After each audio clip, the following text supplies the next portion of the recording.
Allot மணி சேனலுக்கு வருக வருக. நான் செபி ரெஜிஸ்டர்டு ஃபினான்ஷியல் அட்வைசர் கிடையாதுங்க. நான் எஜுகேஷனல் பர்பஸுக்காக என்னுடைய பர்சனல் எக்ஸ்பீரியன்ஸை நான் ஒரு 20 வருஷமாக மார்க்கெட்டில் இருக்கேன். அதை தான் உங்கள்கிட்ட ஷேர் பண்ணுறேன். நீங்கள் எந்த முடிவு எடுக்கிறதா இருந்தாலும் உங்கள் நிதி ஆலோசகரை அணுகி அதுக்கப்புறம் பணத்தை போடுறதை பற்றி முடிவு பண்ணுங்கள். நன்றி. அலாட் மணி சேனலுக்கு வருக வருக. இந்த சேனலுக்கு இன்னும் நீங்கள் சப்ஸ்கிரைப் பண்ணலைன்னா தயவு செஞ்சு சப்ஸ்கிரைப் பண்ணிக்கோங்க. பெல் பட்டனையும் கிளிக் பண்ணிக்கோங்க.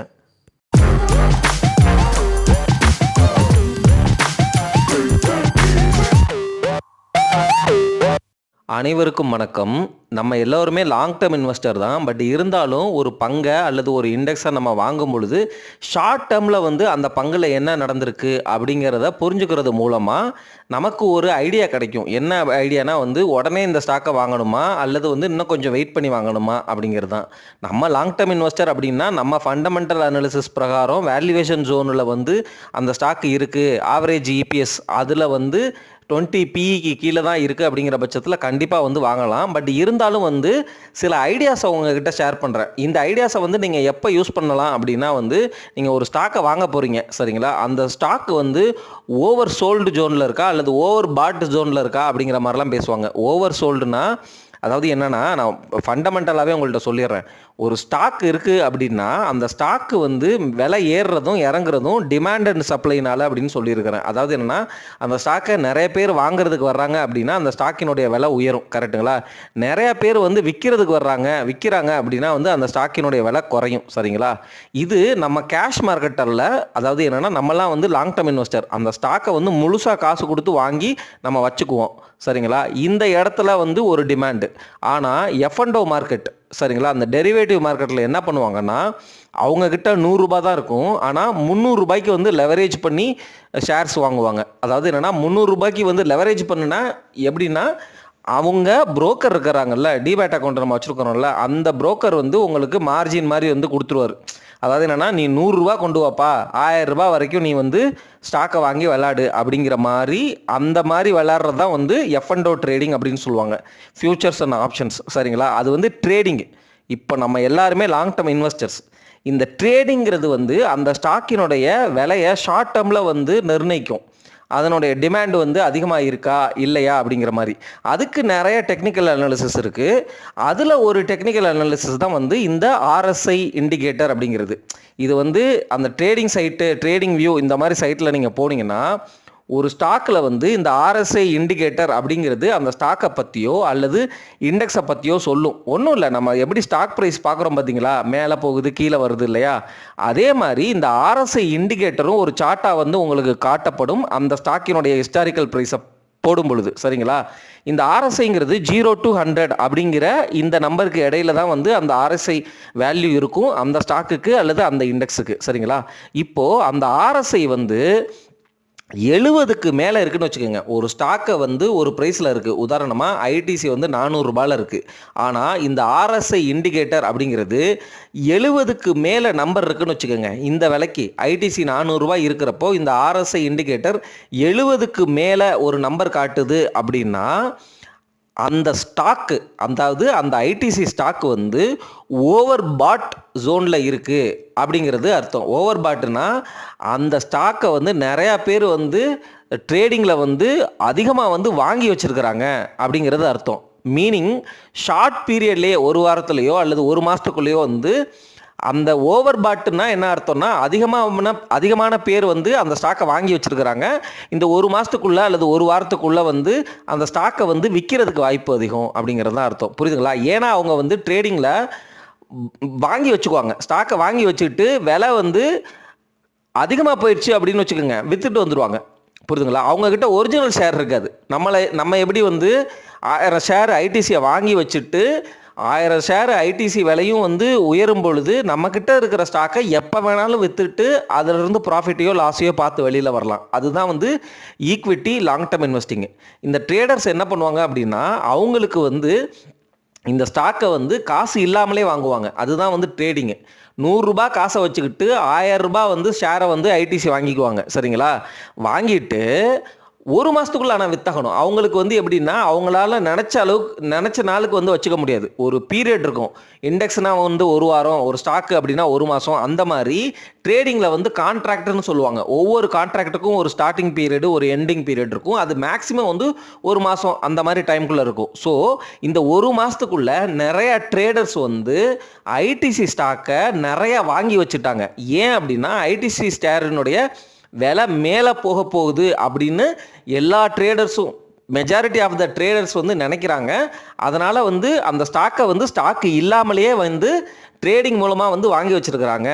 அதனால் இந்த ஐடிசியினுடைய கரண்ட் விலைக்கு அந்த 400 ரூபாய்க்கு இந்த ஆர்எஸ்ஐ இண்டிகேட்டர் 70 அப்படிங்கிற நம்பருக்கு மேலே இருக்கிறதுனால இந்த ஐடிசி ஓவர் பாட் ஜோனில் இருக்குது. அப்போ 1 மாதத்துக்குள்ளே அவங்க எல்லாம் வந்து அந்த கான்ட்ராக்டை க்ளோஸ் பண்ணணும், சரிங்களா? அப்போ வித்தாகணும். அப்போது இந்த ஐடிசியினுடைய விலை கீழே வர்றதுக்கு வாய்ப்பு இருக்குது அப்படிங்கிற மாதிரி நம்ம புரிஞ்சுக்கணும். இந்த ஆர்எஸ்ஐ இண்டிகேட்டர் பெர்ஃபெக்டாக ஒர்க் ஆச்சுன்னா இதை ஒன்றை யூஸ் பண்ணியே எல்லா ட்ரேடரும் எல்லா ஈக்விட்டி இன்வெஸ்டர்ஸும் ஷார்ட் டேர்மில் வந்து பணத்தை சம்பாரிச்சிட்டு போயிடுவாங்க. அப்படி வந்து நடக்காமலும் போகும், சரிங்களா? ஒரு இண்டிகேட்டர் மட்டுமே வந்து பெர்ஃபெக்டாக வேலை செய்யும் அப்படிங்கிறது கிடையவே கிடையாது. ஃபண்டமெண்டல் அனாலிசிஸ் தான் உங்களுக்கு லாங் ரன்னில் எப்பொழுதுமே பெனிஃபிட்டாக இருக்கும், ஹெல்ப்ஃபுல்லாக இருக்கும். இந்த ட்ரேடிங்கு, டெக்னிக்கல் சார்ட்டு இது எல்லாமே வேலை செய்யாது. நாளைக்கே வந்து ட்ரம்ப் வந்து இந்தியாவுக்கு அகேன்ஸ்டாக வந்து 100% டேரிஃப் அனௌன்ஸ் பண்ணுறாருன்னு வச்சுக்கோங்க. நீங்கள் எந்த டெக்னிக்கல் சார்ட்டு, எந்த இண்டிகேட்டருமே வேலை செய்யாது. Fundamental is always a fundamental. இதெல்லாம் வந்து இந்த ட்ரேடிங் எல்லாம் வந்து என்னென்னா ஒரு மாதிரி வந்து ஒரு ட்ரிக்ஸு, ஒரு சார்ட்டு, ஒரு பேட்டர்னு அல்லது டேட்டா அனாலிசிஸ் அப்படி வச்சுக்கோங்க. ஏன்னா end of the day demand and supply தான்.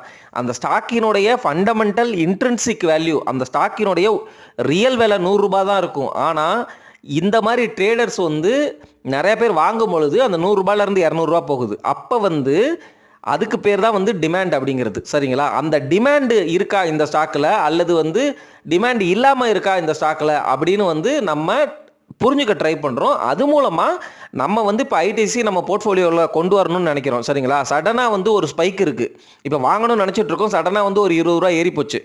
உடனே போய் 420 ரூபாவில் நம்ம என்ட்ரி எடுக்கணுமா அல்லது முன்னாடி இருந்த 400 ரூபாய் அந்த விலைக்கே வந்து திருப்பி வர வாய்ப்பு இருக்கா ஷார்ட் டேர்மில்? ஏன்னா நம்மக்கிட்ட காசு இருக்குது. இந்த ஒரு வாரத்துக்குள்ளே வந்து நம்ம ஒரு போர்ஷனை வந்து அந்த ஐடிசியில் வந்து பல்க் இன்வெஸ்டிங் பண்ணணும்னு நினச்சிட்டு இருக்கிறோம். இந்த மாதிரி சமயத்தில் இப்படி ஏறிடுச்சு.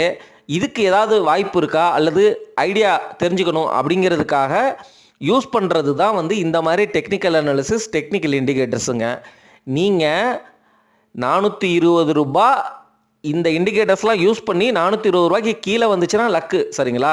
பெரும்பாலும் வந்து இந்த ரேஷியோஸ்லாம் ஓரளவு உங்களுக்கு ஹெல்ப் தான் பண்ணும், புரியுதுங்களா? ஏன்னா வந்து அதெல்லாம் வந்து கிட்டத்தட்ட அந்த ட்ரேடிங்கிறது வந்து ஒரு பபுள் தானே, அந்த பபுள் உடஞ்சி தானே ஆகணும், சரிங்களா? அதாவது என்னென்னா ஒரு நம்ம அந்த குழந்தைங்கள்லாம் வந்து இது விடுவாங்கள்ல, பபுள் விடுவாங்கல்ல, அந்த பபுளுங்கிறது வந்து அப்படியே காற்றுல பீச்சில் அப்படியே பறந்து போகும். அது எவ்வளோ தூரம் போகும், எவ்வளோ நேரம் உடையாமல் இருக்கும் அப்படிங்கிறது வந்து நமக்கு தெரியாது. ஆனால் வந்து உடஞ்சே தீரும், கரெக்டுங்களா? அந்த டைமுக்குள்ளே உடஞ்சே தீரும், கரெக்டாக? அதாவது என்னென்னா ஒரு சில பபுள் வந்து 10 செகண்டில் உடையும், ஒரு சில பபுள் வந்து 20 செகண்ட் 30 செகண்ட் அப்படியே பறந்து போயிட்டே இருக்கும். அதுக்கப்புறம் வந்து உடையும். ஆனால் வந்து அது உடஞ்சி தான் ஆகணும். அந்த மாதிரி தான் வந்து இந்த ஆர்எஸ்ஐ இண்டிகேட்டர் வந்து அந்த ஸ்டாக்கினுடைய விலை வந்து ட்ரேடர்ஸ்னால அல்லது வந்து ஓவர் பாட் ஜோனில் இருக்கா இல்லையா அப்படிங்கிறத சொல்கிறதுக்கு தான் இந்த 70ங்கிற நம்பர். ஓவர் சோல்டுனா 30க்கு கீழே இருக்குது அப்படின்னா வந்து அந்த ஸ்டாக்கு நல்ல ஓவர் சோல்டு ஜோனில் இருக்குது.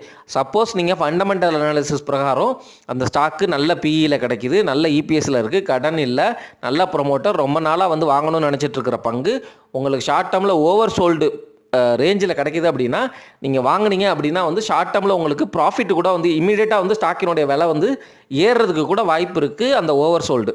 அகைன் நான் சொல்லிட்டேன், டெக்னிக்கல் இண்டிகேட்டர்ஸ் எல்லாம் ஒரு ஐடியா தான் உங்களுக்கு கொடுக்கும், சரிங்களா? நமக்கு என்ட்ரு பண்ணுறதுக்கு இது சரியான தருணம் தானா, இல்லை நான் கொஞ்சம் 1 நாள் 2 நாள் வெயிட் பண்ணி அல்லது 1 வாரம் வெயிட் பண்ணி இந்த ஸ்டாக்கை பிடிக்கலாமா?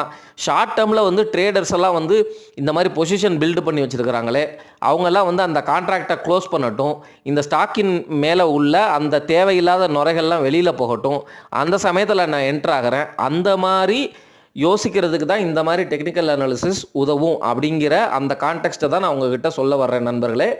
இந்த வீடியோ பதிவில் நான் சொல்கிறது உங்களுக்கு நீங்கள் இன்வெஸ்ட்மெண்ட் பண்ணணும்னு முடிவெடுத்துட்டீங்க, ஆனால் ஷார்ட் டேர்மில் வந்து விலை வந்து ஒரு 5% 10% ஏறி இருக்குது. அப்போது நான் வந்து உடனே வந்து இந்த ஸ்டாக்கை வாங்கணுமா இல்லை ஒரு வாரம் கழித்து வாங்கலாமா? அப்போ வந்து போய் RSI இண்டிகேட்டரை பாருங்கள். அந்த ஸ்டாக்கினுடைய அந்த ஃபியூச்சர்ஸ் அண்ட் ஆப்ஷன் மார்க்கெட்டில் வந்து லாங் பில்டு அப்படிங்கிற மாதிரிலாம் சொல்லுவாங்க. நான் தொடர்ந்து பேசுகிறேன், கேளுங்க. நம்ம RSI இண்டிகேட்டரில் இந்த நம்பர் வந்து என்ன மீன் பண்ணுது அப்படிங்கிறத புரிஞ்சுக்க ட்ரை பண்ணுறோம். லாங் பில்டப்னா என்ன, ஷார்ட் பில்டப்னா என்ன அப்படிங்கிறதையும் தெரிஞ்சுக்க ட்ரை பண்ணுறோம். ஸோ RSI இண்டிகேட்டர் 70க்கு மேலே இருந்துச்சுன்னா அந்த ஸ்டாக்கு ஓவர் பாட் ஜோனில் இருக்குது. 30க்கு கீழே இருக்குது அப்படின்னா அந்த ஸ்டாக்கு ஓவர் சோல்டு ஜோனில் இருக்குது. அப்போ வந்து ஓவர் சோல்டு ஜோனில் இருக்குது அப்படின்னா ட்ரேடர்ஸ் எல்லாம் வந்து அதை ஷார்ட் அடிச்சிருக்கிறாங்க அப்படின்னு அர்த்தம். சரிங்களா? உங்களுக்கு அந்த ஸ்டாக்கு பிடிச்சிருக்கு அப்படின்னா ஓவர் சோல்டு ஜோனில் வந்து வாங்கிக்கிறது நல்ல விஷயமா அமையும். சரிங்களா? நியூட்ரல் அப்படின்னா வந்து 30 to 70 அப்படிங்கிற RSI இண்டிகேட்டர் இருந்துச்சுன்னா அந்த ஸ்டாக் வந்து நியூட்ரலான ஜோனில் இருக்குது அப்படிங்கிறத நம்ம புரிஞ்சுக்கலாம். இதுதான் வந்து RSI இண்டிகேட்டர். இப்போது லாங் பில்டப், ஷார்ட் பில்டப் அப்படின்னு வந்து சொல்லுவாங்க. அதுவும் F&O மார்க்கெட்டை பேஸ் பண்ணி டேட்டாவை அடிப்படையாக சொல்லுவாங்க. இது எல்லாமே வந்து NSEயில் நீங்கள் வந்து போனீங்க அப்படின்னா கிடைக்கும். நம்ம வந்து இன்வெஸ்டிங் அப்படிங்கிறதுனால இந்த டேட்டாவெல்லாம் நான் அனலைஸ் பண்ணி உங்களுக்கு காட்ட போகிறது கிடையாது. ஏன்னா வந்து இதெல்லாம் ட்ரேடிங் ரிலேட்டட் இன்ஃபர்மேஷன். உங்களுக்கு ஷார்ட் டேர்மில் பல்க் இன்வெஸ்டிங் பண்ணுற நபராக இருக்கிறீங்க அப்படிங்கிற பட்சத்தில் இந்த மாதிரி இண்டிகேட்டர்ஸை பேஸ் பண்ணியும் நீங்கள் வந்து உங்களுடைய டெசிஷனை கொஞ்சம் இன்ஃப்ளூயன்ஸ் பண்ணலாம். இது வந்து பெர்ஃபெக்டாக ஒர்க் ஆகுமா? அப்படி ஒர்க் ஆச்சுன்னா வந்து எல்லாருமே வந்து ஃபாலோ பண்ணுவாங்கன்னு நான் முன்னாடியே சொல்லிட்டேன். சரிங்களா? ஸோ அது ஜஸ்ட் அன் ஐடியா தான். சரி, லாங் பில்டப்னா என்ன அப்படின்னா வந்து சில ஸ்டாக்ஸில் வந்து நிறையா ட்ரேடர்ஸ் வந்து நான் முன்னாடியே சொன்ன மாதிரி தான் ஓவர் அந்த பாட் ஜோனில் என்ன பண்ணுவாங்க அப்படின்னா வந்து ஐடிசியினுடைய விலை ஏறப்போகுது அப்படின்னு எல்லா ட்ரேடருக்கும் தெரிஞ்சு போயிடும். எப்படி அப்படின்னா ஐடிசி வந்து ரிசல்ட் அனௌன்ஸ் பண்ணுறாங்க. சரிங்களா? இப்போ தான் அனௌன்ஸ் பண்ணிட்டு இருக்கிறாங்கன்னு வச்சுக்கோங்க. அவங்க CEO வந்து பேசிகிட்டு இருக்கிறாரு, இந்த மாதிரி எங்களுடைய குவார்ட்டர்லி ரிசல்ட் போன குவார்ட்டரை கம்பேர் பண்ணும்பொழுது நாங்கள் 15% வளர்ந்துருக்குறோம். எங்களுடைய EPS வந்து போன குவார்ட்டரில் 10 இருந்துச்சு, இந்த குவார்ட்டரில் வந்து 12 இருக்குது அப்படின்னோடனே 20% growth அப்படின்னு சொல்லி ட்ரேடர்ஸ் எல்லாம் வந்து என்ன பண்ணுவாங்க, வேக வேகமாக போயிட்டு அந்த ஸ்டாக்கை வந்து பர்ச்சேஸ் பண்ணுவாங்க. பர்ச்சேஸ்னால் என்ன சொல்கிறது, 100 ரூபா தான் இருக்கும். ஆனால் 1000 ரூபாய்க்கு வந்து ஸ்டாக்கை வந்து ட்ரேடிங் ஆப்ஷன் அந்த மார்ஜினல் அந்த அந்த மார்ஜினை யூஸ் பண்ணி லெவரேஜ்னா என்னது, கிட்டத்தட்ட கடன் வாங்குறது தான் வந்து அதோடைய மீனிங்கு. ஜஸ்ட் F&O ட்ரேடிங்கோடைய டேர்ம்ஸை வந்து உங்களுக்கு ஜஸ்ட்டு ஒரு ஐடியாவுக்காக நான் வந்து ஷேர் பண்ணுறேன்.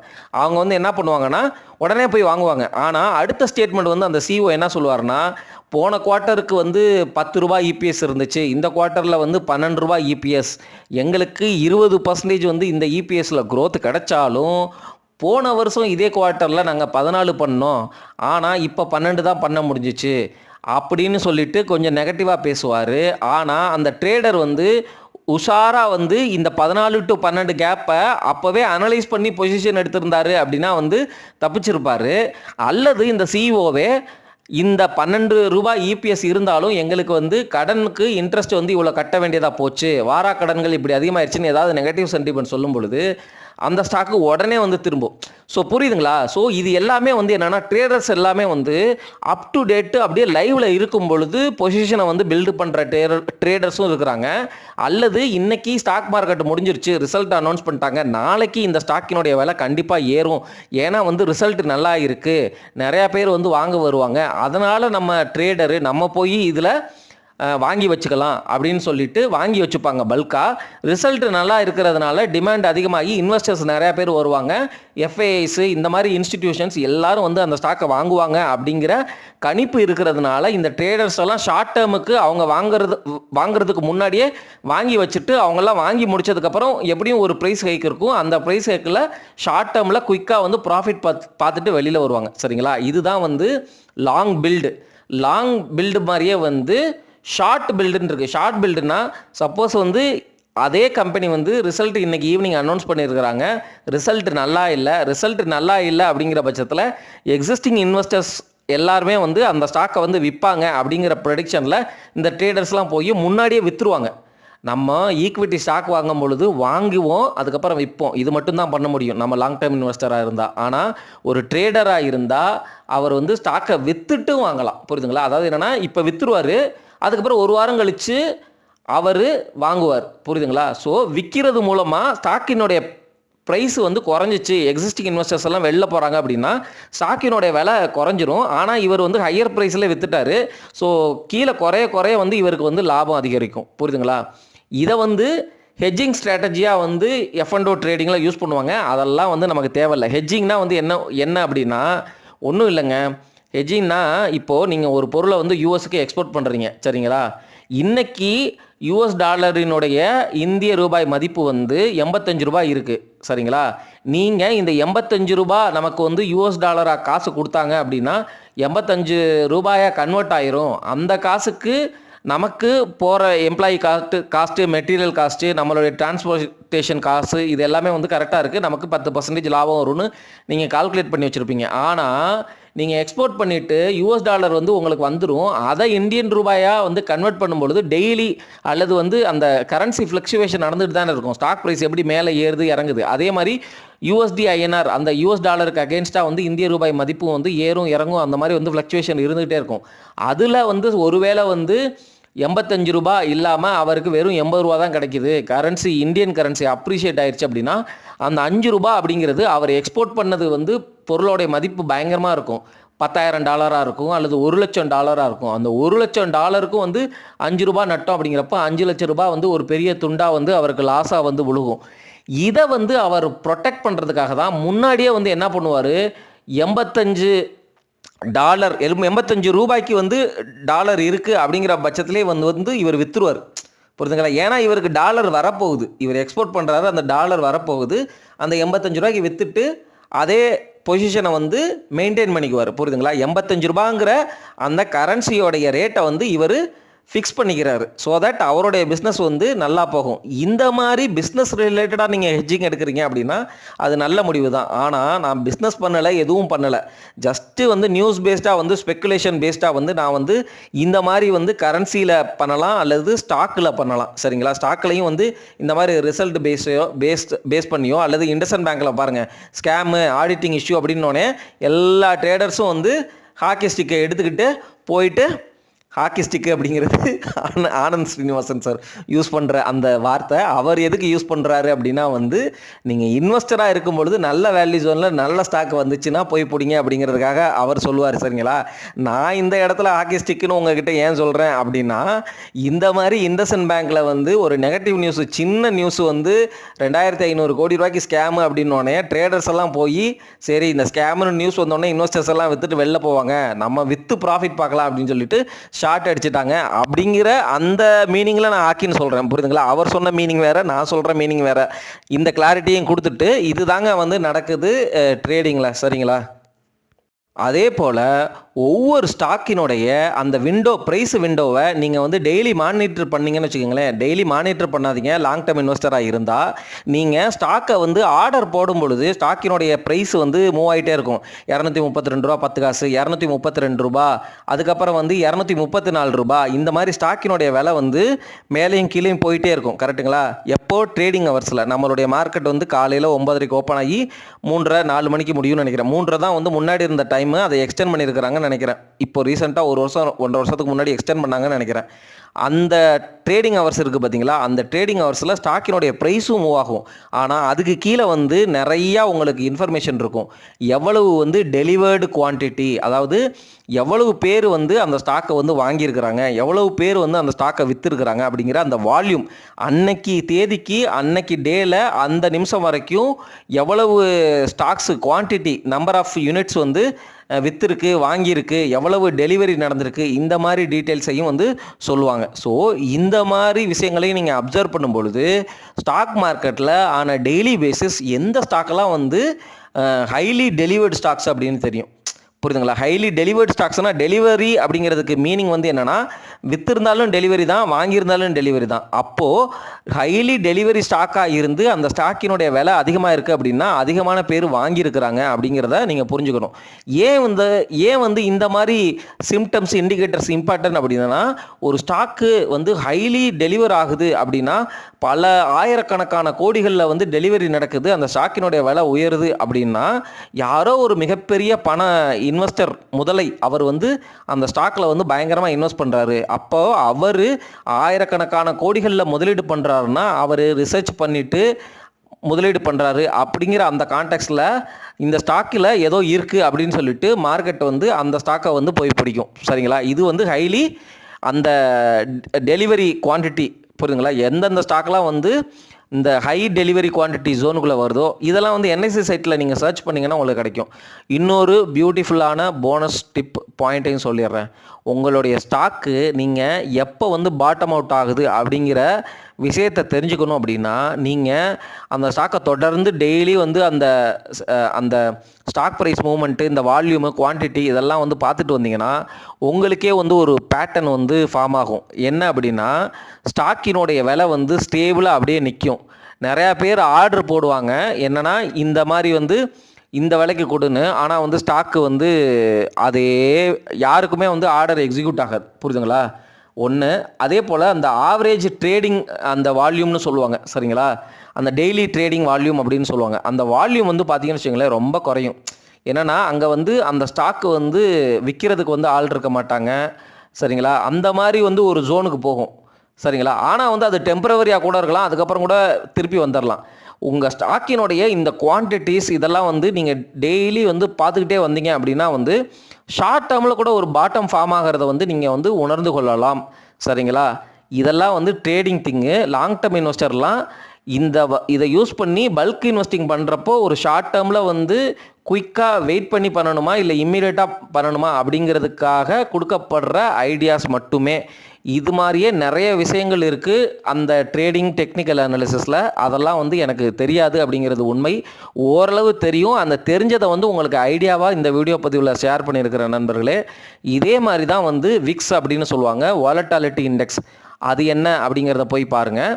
ஒரு இண்டெக்ஸுக்கும் ஒரு ஸ்டாக்குக்கும் விக்ஸு அப்படிங்கிறது வந்து அந்த ஸ்டாக்கில் இன்வெஸ்டர்ஸ் அல்லது மார்க்கெட், சரிங்களா, ட்ரேடராக கூட இருக்கலாம், அந்த ஸ்டாக்கினுடைய சென்டிமெண்ட் எப்படி இருக்குது, பாசிட்டிவாக இருக்கா நெகட்டிவாக இருக்கா அப்படிங்கிறத காட்டுறது தான் இந்த வாலட்டாலிட்டி இண்டெக்ஸ், விக்ஸ் அப்படின்னு சொல்லுவாங்க.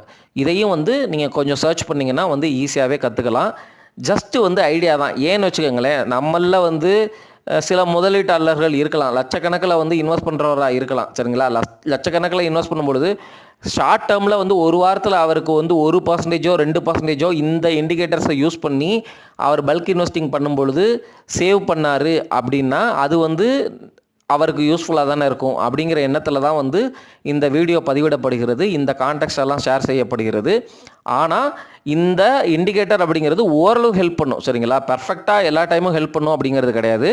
உங்களுக்கு அந்த ஸ்டாக் போர்ட்ஃபோலியோவில் இல்லை, ரொம்ப வருஷமாக மானிட்டர் பண்ணியிருக்கிறேன், இப்போ தான் 20 பிக்கு கீழே நான் நினைக்கிற வேல்யூவேஷன் ஜோனில் வந்திருக்கு அப்படிங்கிற பட்சத்தில் சப்போஸ் வந்து அந்த ஸ்டாக்கு வந்து ஓவர் பாட் ஜோனில் இருக்குது, ஷார்ட் டேர்மில் வந்து எனக்கு 2% வந்து இந்த லாஸு போனாலும் பரவாயில்ல அப்படின்னு லாங் டேர்ம் இன்வெஸ்டராக இருந்து நீங்கள் முதலீடு முடிவு எடுத்தாலும் அந்த ஸ்டாக்கு நல்ல ஸ்டாக்காக இருக்கிற பட்சத்தில் லாங் டேர்மில் நல்ல ரிட்டர்ன் தான் வரும். ஏன்னா வந்து டெக்னிக்கல் அனாலிசிஸ்லாம் வந்து ஒரு மேக்ரோ சிச்சுவேஷன் நடக்கும் பொழுது ஜிடிபி, இன்ஃப்ளேஷனு அல்லது ட்ரம்ப்பினுடைய அந்த பாலிசிஸு இந்த மாதிரி விஷயங்கள்லாம் வந்து நடக்கும் பொழுது ஃபண்டமெண்டலாக வந்து சம்திங் சேஞ்சஸ் ஏதாவது நடக்கும் பொழுது டெக்னிக்கல் அனாலிசிஸ்லாம் வேலை செய்யாது, புரியுதுங்களா? அப்படி வேலை செஞ்சுருந்தால் டெக்னிக்கல் அனாலிசிஸை பேஸ் பண்ணியே ஏகப்பட்ட பேர் வந்து பணம் சம்பாதிச்சிருப்பாங்க. அதுவும் நம்மளை மாதிரி ரீட்டைல் இன்வெஸ்டர்ஸ் 90% பேர் ட்ரேடிங் பண்ணி பணத்தை இழந்திருக்கிறாங்க. அதில் 9% பேர் வந்து எஃப்டி ரிட்டர்ன் கூட எடுக்க முடியல. ஒரே ஒரு பர்சன்டேஜ் ஆஃப் த பீப்புள் தான் வந்து அந்த 99% ஆஃப் த பீப்புள் லூஸ் பண்ண மணியை வந்து அவங்க வந்து எடுத்துகிட்டு போகிறாங்க. அந்த 1% ஆஃப் த பீப்புள்கிட்ட ஹைஃபை ட்ரேடர்ஸ், ரொம்ப நாலேஜபிள் அட்வான்ஸ்டு ட்ரேடர்ஸ் இருப்பாங்க, டெக்னாலஜி இருக்கும், ஏஐ யூஸ் பண்ணுவாங்க, சாஃப்ட்வேர் யூஸ் பண்ணுவாங்க, ரொம்ப வருஷமாக வந்து எக்ஸ்பீரியன்ஸ்டாக இருப்பாங்க, ரொம்ப எமோஷ்னலாக வந்து கண்ட்ரோல்டாக இருப்பாங்க. அவங்க வந்து ஒரு ஸ்டாக்கினுடைய விலை வந்து 0.2% ப்ராஃபிட் கிடச்சாலே போதும் அப்படின்னு சொல்லிட்டு விற்றுட்டு வெளில வருவாங்க. க்ரீடாலாம் இருக்க மாட்டாங்க. அவங்க வாங்கினதுலேருந்து சப்போஸ் வந்து 100 ரூபாய்க்கு வாங்கினாங்க, லாஸ் வந்து 99 ரூபா போயிடுச்சுன்னா நான் விற்றுட்டு வெளில வருவேன் அப்படிங்கிற மாதிரி, லாஸாக இருந்தாலும் பரவாயில்லன்னு சொல்லிட்டு வெல் டிசிப்ளின்டாக இருப்பாங்க. அந்த மாதிரி ட்ரேடர்ஸ் ப்ளஸ் அவங்கக்கிட்ட நிறைய கேபிட்டல் இருக்கும். என்ன அப்படின்னா ஒரு ட்ரேடிங் வந்து அவங்க எடுத்த பொசிஷன் வந்து அவங்களுக்கு அகேன்ஸ்டாக போகுது அப்படின்னா அதை சரி கட்டுறதுக்கு இன்னொரு பொசிஷன் எடுப்பாங்க. அந்த மாதிரி crores and crores of wealth, multiple technologies, multiple people, team, knowledge, இந்த மாதிரி பிக் ஷார்க்காக இருப்பாங்க. அவங்கக்கிட்ட போய் நம்மளை மாதிரி ரீட்டெயிலர்ஸ் மோத வேண்டாம். நம்ம மோதுறோன்னு தெரியாமலே நீங்கள் வந்து ட்ரேடிங் பண்ணுறீங்க அப்படிங்கிற விஷயத்த சொல்லிவிட்டு trading please avoid. Never trade அப்படின்னு சொல்லிட்டு லாங் டேர்ம் இன்வெஸ்டிங்குள்ளே வாங்க. இதெல்லாம் வந்து ஒரு ஐடியா தான். இதை வந்து ஜஸ்ட்டு ஒரு சைட்டில் வந்து உங்களுக்கு டைம் இருக்குன்னா ஸ்பெண்ட் பண்ணிவிட்டு இது மூலமாக ஏதாவது ஒர்க் ஆகுதான்னு வந்து ஷார்ட் டேர்மில் பல்க் இன்வெஸ்டிங் பண்ணுறவங்களுக்கு இந்த டிப்பு வந்து உதவும் அப்படிங்கிற நம்பிக்கையில் நான் இந்த வீடியோ பதிவை முடிக்கிறேன் நண்பர்களே.